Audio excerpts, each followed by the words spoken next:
Kawanan geng motor kembali berulah di Kota Makassar, Sulawesi Selatan.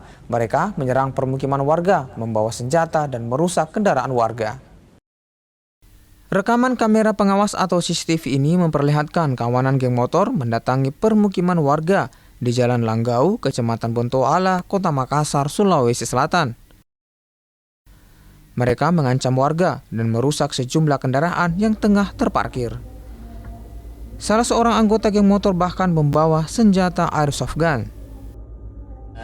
Tidak ada CCTV-nya, itu ada bawa airsoft gun.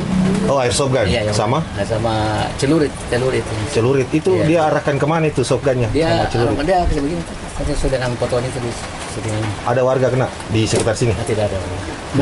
Hanya motor saja yang ditendang, itu yang di sini, yang penjual motor itu dan sudut sana.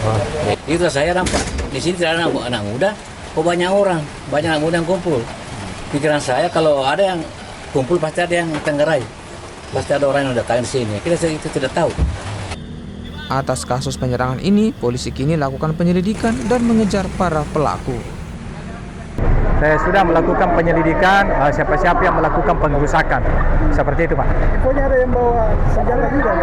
Kalau dilihat dari video, ada yang membawa senjata airsoft gun, tapi sementara kami dari pihak kepolisian melakukan penyelidikan.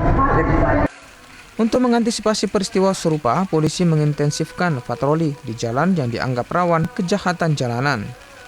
Arif Tirtana, Kompas TV Makassar, Sulawesi Selatan.